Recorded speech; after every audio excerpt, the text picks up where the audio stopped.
La mode coréenne, c'est une façon de montrer une partie de la vie coréenne. Les gens, par exemple à Paris, il y a beaucoup de restaurants coréens, donc il y a déjà plus de gens à Paris qui connaissaient la nourriture coréenne, mais peu de gens connaissaient la mode. Je pense qu'il y a quelque chose de très intéressant en termes de coupe, de matière, donc j'invite vraiment les gens à se renseigner, ils trouveront sûrement des choses qui leur plaisent, qu'on ne retrouve pas toujours en France.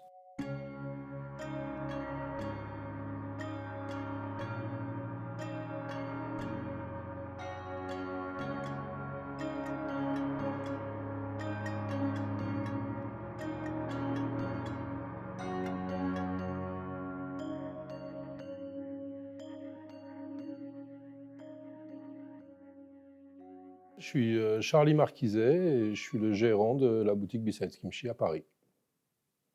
Alors en fait, c'est un projet de couple. À la base, c'est le projet de ma femme. Elle n'est pas là actuellement, elle est en Corée, en train de préparer les prochaines collections. Comme elle est coréenne et que, en fait, à chaque fois qu'elle ramenait des vêtements de Corée, là, elle est en Corée en vacances, elle revenait avec des vêtements. Il y a même des gens qui l'arrêtaient dans le métro pour lui demander où est-ce que vous avez acheté ça, etc. Donc, petit à petit, on s'est dit, eh bien, autant faire, autant ouvrir une boutique et proposer la mode coréenne à Paris. Alors nos clients, oui, en général, c'est plutôt des Français. Disons qu'avant le Covid, il y avait beaucoup de touristes aussi, parce qu'on est dans un quartier assez touristique à Paris. Alors maintenant, il y a plus de touristes et donc ouais, généralement, c'est des Français, mais on a aussi pas mal d'étrangers qui vivent à Paris, qui vivent en France.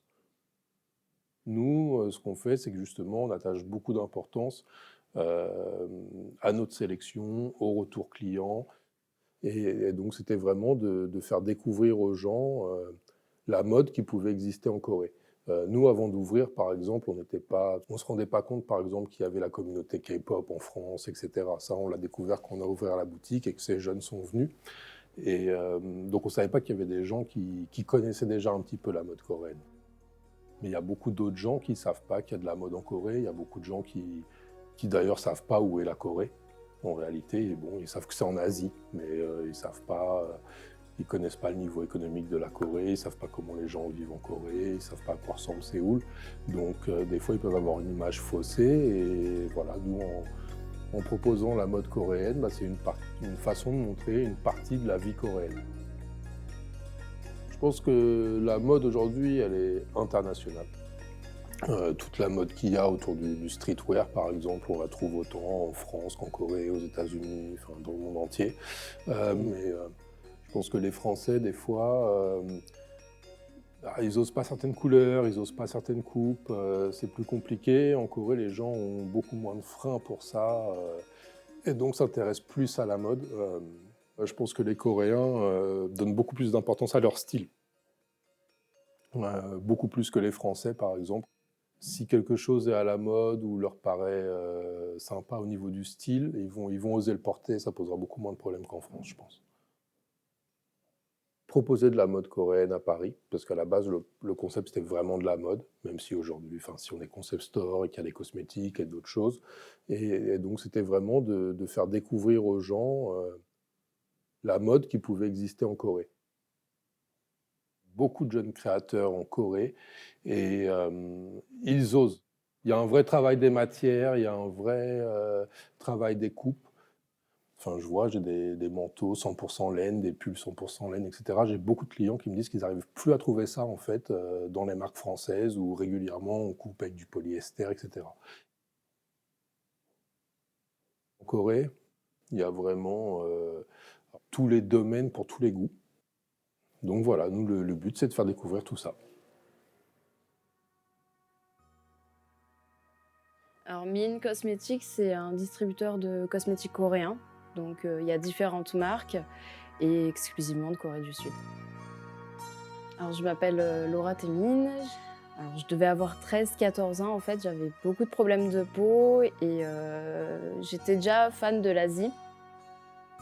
Et je suis tombée sur un drama, un vieux drama où justement elle mettait des soins et du coup j'ai demandé à mes parents si je pouvais commander des cosmétiques coréens, parce que j'avais entendu beaucoup de bonnes choses dessus. J'avais plein de boutons, hein, c'est l'âge, l'acné et en fait, avec le produit que j'ai découvert, au fur et à mesure, j'en avais plus du tout. Ça marchait très bien et je suis tombée dedans. Alors après, en fait, une fois que, j'ai commencé à ne plus avoir d'acné, je voulais avoir un teint un peu plus, lumineux avec moins de marques et j'ai cherché et j'ai vu qu'ils avaient justement des produits qu'on ne pouvait pas trouver en France, pour m'aider à justement avoir un meilleur teint.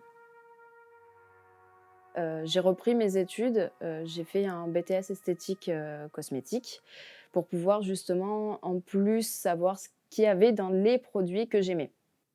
Voilà et donc du coup, les produits coréens vont vraiment venir chercher à traiter, la peau, à, maximiser les bienfaits, en ayant moins de produits, pour camoufler.